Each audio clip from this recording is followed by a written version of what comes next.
दोस्तों, मोहम्मद बिन सलमान को कौन नहीं जानता। मोहम्मद बिन सलमान सऊदी अरब के क्राउन प्रिंस, एक युवा नेता हैं जिन्होंने अपने देश के भविष्य को नई दिशा देने की ठानी है।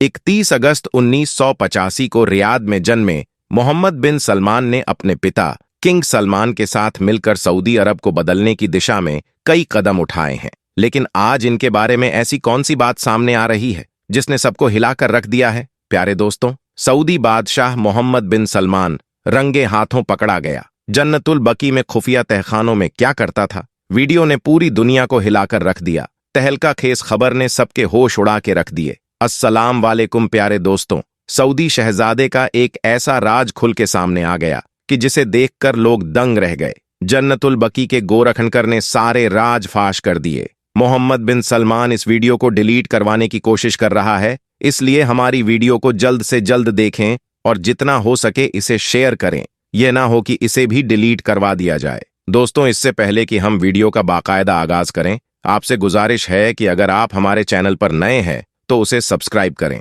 बेल आइकन पर क्लिक कर दें ताकि हमारी हर नई आने वाली वीडियो से आप बाखबर रह सके। दोस्तों, जन्नतुल बकी के गोरखन ने सारे राज खोल दिए। उसका कहना है कि पिछले चंद महीने से सऊदी शहजादे के जन्नतुल बकी में बहुत ज्यादा चक्कर लगने लगे थे। वह गोरखन अभी चंद महीने पहले ही जन्नतुल बकी की इस ड्यूटी पर तैनात हुआ था। उसका कहना है कि मैंने जब से ड्यूटी संभाली है, एक महीने में मैंने कई बार मोहम्मद बिन सलमान को जन्नतुल बकी में आते हुए देखा। यह बात ज्यादा हैरानकुन इसलिए भी है कि उस गोरखन का कहना था कि उसने मोहम्मद बिन सलमान को अक्सर आधी रात को ही जन्नतुल बकी में आते हुए देखा था। जब उसने जन्नतुल बकी के में गेट पर खड़े चौकीदार से पूछा कि आखिर सऊदी शहजादा रात के वक्त ही यहां पर क्यों तशरीफ लाते हैं, तो उस चौकीदार का कहना था कि तुम ज्यादा इस बात की तरफ तवज्जो ना दो। गोरखन का कहना था कि वह चौकीदार काफी घबराया हुआ लग रहा था। वह कहने लगा कि जब मैंने इस बात पर इसरार किया कि मुझे बताओ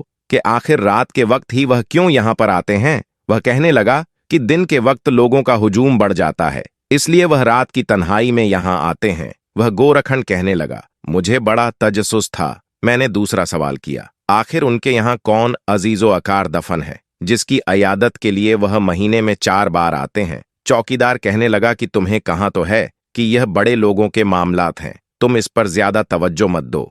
लेकिन एक मर्तबा एक ऐसा हैरान कून वाकया पेश आया कि गोरखन के होश उड़कर रह गए। गोरखन का कहना था कि रात का पहर था और वह कब्रिस्तान का चक्कर लगाकर अपने कमरे में जाने के बारे में सोच रहा था कि कुछ देर आराम कर ले कि उसने सऊदी शहजादे की गाड़ी को कब्रिस्तान के सामने खड़े देखा। उस गोरखन को पहले ही तेजसूस था कि आखिर रात के पहर सऊदी शहजादा यहां क्यों आता है। वह देखना चाहता था कि आखिर वह किसकी कब्र पर आता है, क्योंकि चौकीदार उस वक्त कब्रिस्तान में किसी को भी आने की इजाजत नहीं देते थे। इसीलिए वह गोरखन कर एक पेड़ के पीछे छुप गया। कुछ ही देर के बाद सऊदी शहजादा अकेले कब्रिस्तान के अंदर दाखिल हुआ और उसके गार्ड कब्रिस्तान के बाहर पहरेदारी करने लगे। ये बात भी हैरानकुन थी कि सऊदी शहजादा कभी भी अकेले कहीं नहीं जाता था। इसके 2 गार्ड्स इसके साथ हर वक्त मौजूद होते थे।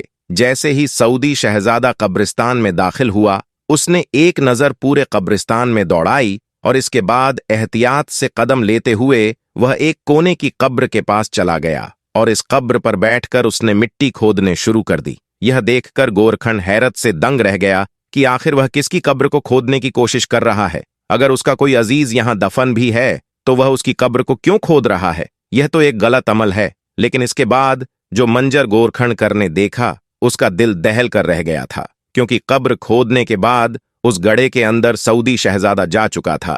यह देखकर तो गोरखन की आंखें फटी की फटी रह गईं कि आखिर सऊदी शहजादे का कब्र के अंदर क्या काम हो सकता है। वह गोरखन फटी फटी आंखों से यह सब मंजर देख रहा था। इस पर एक बदहवासी से सवार हुई थी। एकदम ही गोरखन को यूं महसूस हुआ कि जैसे कोई उसके पीछे खड़ा है। गोरखन की तो खोया जान निकल गई थी कि शायद कोई चौकीदार उसको देख चुका है और अब उसकी शामत सऊदी शहजादे के हाथों आएगी, क्योंकि पहले भी एक गोरखन के साथ ऐसा ही कोई मामला हो चुका था कि वह छुपकर रात को कब्रिस्तान में न जाने क्या कर रहा था कि चौकीदार ने उसे देख लिया। इसके बाद उसका सर कलम कर दिया गया था। इस वाक्य के बाद किसी भी गोरखन की इतनी हिम्मत नहीं हुई कि वह रात देर तक कब्रिस्तान में रुके। लेकिन आज ऐसा गोरखण करने ऐसी गलती की थी। उसे अपनी मौत सामने नजर आ रही थी कि अब उसका भी यही हाल होगा। लेकिन अचानक से बिल्ली के बोलने की आवाज उसको अपने पास से आई तो उसका रुका हुआ सांस बाहर हुआ था।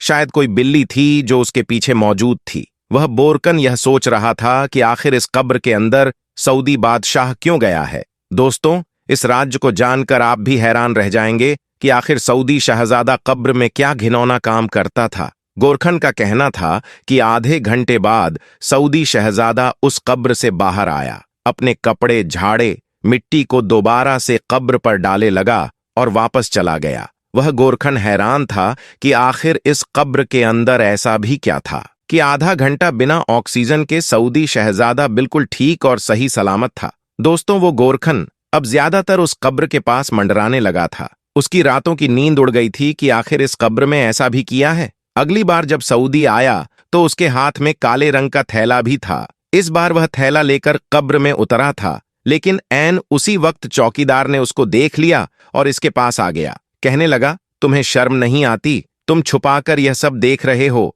अगर मैंने मोहम्मद बिन सलमान को बता दिया तो जानते हो ना कि तुम्हारा क्या अंजाम होगा। वह गोरखन माफिया मांगे लगा कि मुझे माफ कर दो, मैं आइंदा ऐसी हरकत नहीं करूंगा। उस चौकीदार ने उस गोरखन को कब्रिस्तान से बाहर निकाल दिया और गोरखन को आखिरी वार्निंग दी कि तुम दोबारा मुझे रात के इस वक्त कब्रिस्तान के आसपास मंडराते हुए नजर न आना। गोरखन ने तौबा कर ली कि आइंदा ऐसी जसारत कभी नहीं करेगा। लेकिन दोस्तों, सच्चाई छुपाई नहीं छुपती। वह गोरखन पुलिस स्टेशन चला गया और सारी बात पुलिस अफसर को बता दी। पुलिस ऑफिसर कहने लगा कि ऐसा मुमकिन नहीं है। इस गोरखन को पागल करार दे दिया गया। यह कहा जाने लगा कि यह बहकी बहकी बातें करता है और सऊदी शहजादे पर गलत किस्म के इल्जामात लगाता है। गोरखन चीखता और चिल्लाता रह गया कि एक बार मेरी बात सुन लो और एक बार मेरे कहने पर उस कब्र को खोद कर देखा जाए कि आखिर इस कब्र में क्या है। अगर वाकई इसमें कुछ ना हुआ तो बेशक मेरा सर कलम कर दिया जाए। मैं हर किस्म की सजा भुगतने के लिए तैयार हूं। यह बात एक सहाफी भी सुन रहा था जो कि उसे वक्त पुलिस स्टेशन में मौजूद था। वह सहाफी कहने लगा कि हमें एक बार उस गोरखन की बात पर अमल करना चाहिए, लेकिन पुलिस इस बात के लिए तैयार न थी। सहाफी ने कहा कि इस्लाम एक ऐसा दीन है जिसमें अमीर, गरीब, बादशाह, गुलाम कुछ भी नहीं देखा जाता। सबके साथ इंसाफ का मामला किया जाता है। शायद आप लोग वह वाक्य भूल गए हैं जब एक हसब नसब रखने वाली फातिमा नामी औरत ने चोरी की थी और आप सल्लल्लाहु अलैहि वसल्लम ने उसका हाथ काटने का हुक्म दिया था, तो वहां के मौजिस लोगों ने इसकी हिमायत की थी कि इसके हाथ ना काटे जाए। तो आप सल्लल्लाहु अलैहि वसल्लम ने फरमाया था, जिसका मफहूम यह है कि अगर इस फातिमा नामी औरत की जगह मेरी बेटी फातिमा भी होती तो मैं उसके भी हाथ काट देता। जब हमारे प्यारे नबी सल्लल्लाहु अलैहि वसल्लम इंसाफ के तकाजों को पूरा करने से नहीं हिचकिचाए थे, तो फिर हमें इस बात की भी तहकीकात करनी चाहिए कि आखिर असल मामला क्या है। लेकिन उस सहाफी की बात किसी ने न सुनी और उसे सहाफी ने सोशल मीडिया के जरिए इस बात को उठाना शुरू कर दिया। तब यह राज खुल की इस कब्र के अंदर एक तहखाना बनाया गया था जहां पर ऑक्सीजन के सिलेंडर भी रखे गए थे। वहां पर खुफिया तौर पर सोने के छोटे छोटे ब्लॉक रखे जा रहे थे जो कि सूदिया के एक पहाड़ से निकाले जा रहे थे और खुफिया तौर पर इसको छुपाने के लिए कब्र का इंतखाब किया गया था और यह काम यहां निहायत ही राजदारी से किया जा रहा था। लेकिन यह कब्र जैसे ही सोशल मीडिया पर फैली तो टहलका समझ गया। इससे पहले के लोगों के सवाल और जवाब शुरू होते इस वीडियो को डिलीट करवा दिया गया। दोस्तों, सवाल यह पैदा होता है कि आखिर सऊदिया के पहाड़ी इलाकों में से कौन सा पहाड़ ऐसा था जिससे सोना निकल रहा है। आप इस हवाले से क्या कहेंगे? कमेंट में अपनी राय जरूर दीजिएगा। अगली वीडियो में दोबारा आपसे मुलाकात होगी। तब तक के लिए अल्लाह निगहबान।